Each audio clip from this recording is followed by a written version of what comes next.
साल 2003 में फिल्म इश्क विश्क मूवी से बॉलीवुड में अपना डेब्यू करने से पहले फिल्म ताल और दिल तो पागल है मूवी में एक बैकग्राउंड डांसर बने और उससे कई पहले बहुत सारे टीवी एड्स और एक एल्बम सॉन्ग करने वाले शाहिद कपूर एक ऐसे एक्टर है जो आज फेमस होकर भी उतने फेमस नहीं है और वो अपने करियर में कई बड़ी हिट फिल्में भी दे चुके हैं और उनकी एक्टिंग और उनके डांस में भी कोई कमी नहीं है। तो भाई आखिर में असली कमी कहाँ रह गई जहाँ शाहिद कपूर इतने टैलेंटेड होने के बाद भी उनका कंपैरिजन किसी बड़े स्टार से करना तो छोड़ो, उनका नाम भी किसी के साथ जोड़ा नहीं जाता। वहीं उनके 6 साल बाद बॉलीवुड में अपना डेब्यू किए रणबीर कपूर का कंपैरिजन सीधे खानों से कर दिया जाता है। अब शाहिद कपूर के साथ ऐसा क्यों हुआ, आइए इसी के बारे में थोड़ा सा विस्तार में बात कर लेते हैं, लेकिन उससे पहले थोड़ा उनकी लाइफ के बारे में जान लेते हैं। शाहिद कपूर का जन्म न्यू दिल्ली में हुआ जहाँ उनके फादर पंकज कपूर एक थिएटर आर्टिस्ट थे और उनकी मदर नीलिमा एक कथक डांसर थी। फिर 3 साल की उम्र में उनके पेरेंट्स का डाइवोर्स हो गया और फिर वो अपनी मदर और अपने ग्रैंड पेरेंट्स के साथ न्यू दिल्ली में ही रहने लगे और उनके ग्रैंड पेरेंट्स एक जर्नलिस्ट थे जो कि एक मैगजीन में काम करते थे। पर जब वो 10 साल की हुई तो उनकी मदर नीलिमा मुंबई में एक्ट्रेस बनने के लिए आई, फिर तब से वो मुंबई में ही रहने लगे। फिर 1988 में उनके फादर पंकज कपूर ने सुप्रिया पाठक से शादी कर ली और फिर 1990 में उनकी मदर नीलिमा ने राजेश खत्तर से शादी कर ली,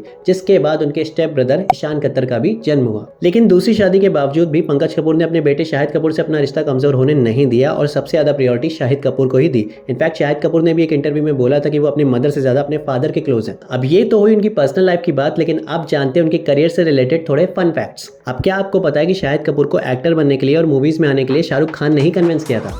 जी हाँ, शाहिद कपूर एक टीवी एड में रानी मुखर्जी, काजोल और शाहरुख खान के साथ काम कर रहे थे। तब एसआरके ने ही उनको कहा था कि तुम एक अच्छे एक्टर बन सकते हो, लेकिन शाहिद कपूर को अपनी लीन बॉडी को लेकर काफी ज्यादा सेल्फ डाउट था। तब एसआरके ने उन्हें कन्विंस किया कि भाई तुम्हारी एज में मैं भी तुम्हारे जैसा ही दिखता था, तुम ये सब की चिंता छोड़ो, तुम एक बहुत अच्छे डांसर और तुम उससे भी ज्यादा अच्छे एक्टर बन सकते हो।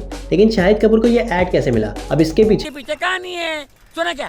शाहिद कपूर ने 15 साल की उम्र में ही श्यामक दावर की डांस क्लास ज्वाइन कर ली थी और वो दिन में 15-15 घंटे डांस की प्रैक्टिस किया करते थे, जिसके चलते वो अपने बैच के बेस्ट डांसर बन गए थे और फिर उनको बहुत सारे इवेंट और बहुत सारे शोज में परफॉर्म करने का मौका भी मिला और उसी परफॉर्मेंस की कमाई से उन्होंने एक बाइक खरीदी। फिर उसी बाइक में वो अपने फ्रेंड को एड शूट के ऑडिशन के लिए ड्रॉप करने जा रहे थे। फिर वहाँ पर उनको भी ऑडिशन देने के लिए कहा गया और कोइंसिडेंस से वो सेलेक्ट भी हो गए। तब जाकर उन्हें ये पेप्सी वाला एड मिला, फिर जाकर वो एसआरके से मिले, तब जाकर ये पूरी कहानी हुई। फिर उसके बाद बैकग्राउंड डांसिंग और लगभग 100 ऑडिशन देने के बाद उनको अपनी पहली फिल्म इश्क विश्क मिली, जो कि बॉक्स ऑफिस पर सुपर हिट साबित हुई। तो अब आते हैं मुद्दे पर और जानते हैं कि भाई एक्चुअली में दिक्कत आई कहाँ। तो भाई दिक्कत यहाँ है कि शाहिद कपूर ने अपना डेब्यू किया था 2003 में, लेकिन उससे ठीक 3 साल पहले ऋतिक रोशन भी अपना डेब्यू कर चुके थे और ऋतिक रोशन के डांस मूव्स और उनकी एक्टिंग स्किल्स को देखकर ऑडियंस उनको ऑलरेडी अपना स्टार घोषित कर चुकी थी। और उसी टाइम एसआरके और सलमान भी अपने करियर के पीक में थे, क्योंकि उसी साल एसआरके की कल होना हो आई थी और सलमान खान की तेरे नाम आई थी। तो भाई उस टाइम बॉलीवुड में अपना डेब्यू करने के लिए जिगरा तो चाहिए। अब इश्क विश्क के बाद शाहिद कपूर ने अपनी चॉकलेट बॉय वाली इमेज तो क्रिएट कर ली, लेकिन फिर उनको एक के बाद एक फ्लॉप फिल्म्स का सामना करना पड़ा और फिर उनका करियर काफी ज्यादा डाउनफॉल में चला गया और जो एक्टर्स उनके कंपटीशन में थे वो उनसे काफी ज्यादा आगे निकल गए। तभी आप नोटिस करना कि लोग ऋतिक रोशन के डांस की ज्यादा तारीफ करते हैं, ना कि शाहिद कपूर की, जबकि एचआर शाहिद से सिर्फ 3 साल पहले इस इंडस्ट्री में आए थे। अब क्योंकि ऑडियंस एचआर के डांस मूव्स और उनकी एक्टिंग स्किल्स को पहले ही देख चुकी थी, इसलिए शाहिद कपूर में उनको कुछ भी नया नहीं दिखा। इसी वजह से शाहिद कपूर को उस तरह का अप्रिसिएशन नहीं मिला जितना उनको मिलना चाहिए था, जबकि we all know very well कि शाहिद कपूर भी कितना अच्छा डांस करते हैं। और जब उन्हें अपनी एक्टिंग स्किल्स दिखाने का मौका मिला तब भी शायद देरी हो गई, क्योंकि तब बॉलीवुड में रणबीर कपूर ने एंट्री ले ली थी और शायद बहुत लोगों को पता भी नहीं होगा कि रॉक स्टार पहले शाहिद कपूर को ही ऑफर हुई थी। क्योंकि जब इम्तियाज अली शाहिद कपूर से मिले थे तो उन्होंने जब वी मेट और रॉक स्टार दोनों की कहानी उनको सुनाई थी और उन्होंने ये भी कहा था कि आप जिस फिल्म को चूज करोगे वही फिल्म मैं आपके साथ बनाऊंगा। तब उन्होंने जब वी मेट को चुना और फिर 4 साल बाद आरके के साथ रॉक स्टार को बनाया गया। लेकिन जरा सोच के देखे कि अगर रॉक स्टार में शाहिद कपूर होते तो क्या होता। और जहां लगातार 6 फ्लॉप फिल्म देने के बाद बहुत से एक्टर्स का करियर समाप्त हो जाता है, वहीं शाहिद कपूर की किस्मत शायद अच्छी थी, क्योंकि फिर भी उनको फिल्में ऑफर होती रही और उन ऑफर फिल्मों में से कुछ फिल्में ऐसी भी थी जो आज भी लोगों की फेवरेट है, जैसे कि चुप चुप के और विवाह। और उसके बाद उनकी फिल्म आई जब वी मेट, जो कि एक सुपर डुपर हिट साबित हुई और आज के टाइम में तो कल्ट क्लासिक मानी जाती है। अब इतनी बड़ी हिट के बाद लोगों के दिलों में थोड़ी सी उम्मीद की किरण जागने लगती है कि शायद अब शाहिद कपूर को उतना क्रेडिट मिले, लेकिन फिर उनकी फिल्म आ जाती किस्मत कनेक्शन और फिर से उल्टी गंगा बहना शुरू हो जाती है। लेकिन फिर आगे चल के उनको एक ऐसी मूवी ऑफर होती है जो शायद उनकी लाइफ की सबसे ज्यादा चैलेंजिंग मूवी थी और वो है कमीने। भाई शाहिद कपूर की परफॉर्मेंस ने उस मूवी में प्रूव कर दिया कि उनके अंदर कितना टैलेंट भरा हुआ है और अगर उनको इस तरह के रोल मिलते हैं तो वो कितनी बेहतरीन तरीके से उसको निभा सकते हैं। और उन्होंने एक इंटरव्यू में ये भी बताया कि जब कमीने उनको ऑफर हुई थी तो वो थोड़ा सा शॉक भी हो गए थे क्योंकि आज तक उनको इस तरह का रोल ऑफर नहीं हुआ था, लेकिन विशाल भारद्वाज ने उन पर विश्वास दिखाया और शाहिद कपूर ने इस विश्वास को सही साबित किया। लेकिन फिर वही हुआ जिसका डर था और एक अच्छी फिल्म देने के बाद अब उनकी फिल्म आती है दिल बोले हड़प्पा, जिसको हिट ना करवा के ऑडियंस को थैंक यू बोलना तो बनता है। फिर आई चांस फिर डांस पाठशाला जो कि टाइम फेस रही और फिर आई बदमाश कंपनी जो कि कॉमर्शियली सक्सेसफुल रही। तो ये सिलसिला चलता रहा जहां हैदर जैसी मास्टरपीस के बाद शानदार जैसा चुतियापा देखने को मिला, फिर उड़ता पंजाब के बाद रंगून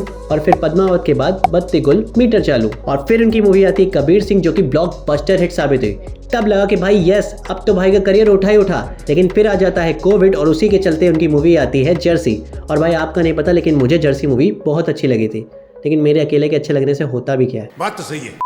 तो भाई ये फिल्म बुरी तरीके से बॉक्स ऑफिस पर पिट जाती है और इस फिल्म का लाइफ टाइम कलेक्शन भी उतना नहीं था जितना कबीर सिंह का एक दिन का कलेक्शन था। खैर उनकी फिल्में हिट हो या फ्लॉप, लेकिन इसकी वजह से उनकी परफॉर्मेंस में कोई भी कमी देखने को नहीं मिली है और इसका प्रूफ उन्होंने अपनी OTT पे पहली वेब सीरीज फर्जी करके प्रूफ भी कर दिया। पर आज के टाइम में कुछ लोग ऐसे भी जो ये बोलते हैं कि भाई OTT पे काम करके आप कभी बड़े स्टार नहीं बन सकते, तो उनके लिए मेरे दिल से एक ही आवाज निकलती है, शाहिद कपूर का इंडस्ट्री के लोगों से कुछ खास ज़्यादा रिलेशन भी नहीं है और कई बार प्यार में धोखा खाने के बाद उन्होंने खुद को इन सबसे दूर भी कर लिया है और शायद इसी वजह से उनके पास एक स्टैब्लिश्ड यूनिवर्स जैसे कि स्पाई यूनिवर्स, हॉरर यूनिवर्स और कॉप यूनिवर्स भी नहीं है जिस पे काम करके वो अपने करियर को डूबने से बचा सकते हैं। वहीं दूसरे एक्टर्स बड़े बड़े प्रोडक्शन के साथ कोलैब करके फिल्में बनाते ही रहते कि अगर उनकी सोलो रिलीज फिल्में बैक टू बैक फ्लॉप हो भी गई तो उनके पास एक ऐसा यूनिवर्स है जिसके थ्रू वो अपना कमबैक कर सकते हैं। लेकिन शाहिद कपूर एकमात्र ऐसे एक्टर है जिनके पास ये वाला ऑप्शन, प्लान बी वाला ऑप्शन नहीं है। तो भाई शाहिद कपूर अपने दम पर ही अपनी पिक्चर को हिट करवाने की कोशिश करते हुए आए हैं और इसके लिए आपकी तारीफ करनी तो बनती है। बाकी अभी उनकी रिसेंटली रिलीज फिल्म तेरी बातों में उलझा जिया भी बॉक्स ऑफिस पर हिट साबित हुई और इस मूवी के सॉन्ग्स भी बहुत ज़्यादा अच्छे थे और शाहिद कपूर भी बीच बीच में आकर लोगों को ये एहसास दिलाते रहते हैं कि भाई मैं भी एग्जिस्ट करता हूँ, प्लीज़ मुझे भूल मत जाना और मैं ठीक ठाक एक्टिंग भी कर लेता हूँ। बाकी शाहिद कपूर के पूरे करियर को एनालाइज करके एक बात तो समझ में आ जाती है कि आप कितने भी टैलेंटेड हो, लेकिन अगर आपकी किस्मत खराब है तो आपका कुछ नहीं हो सकता। पर इसी किस्मत की एक बात ये भी अच्छी कि अपने 20 साल की करियर में इतनी फ्लॉप फिल्म देने के बाद भी वो आज भी इंडस्ट्री में रेलेवेंट है, वरना जितनी इनकी फ्लॉप फिल्म्स हैं उतनी अगर किसी और एक्टर की फिल्म फ्लॉप्स होती तो इंडस्ट्री उसको बोल के भगा देती। खैर ये तो थे मेरे थॉट्स, अब आपके थॉट्स क्या हैं प्लीज मुझे कमेंट करके जरूर बताइएगा। बाकी मिलते हैं अगली वीडियो में, till then bye bye and take care.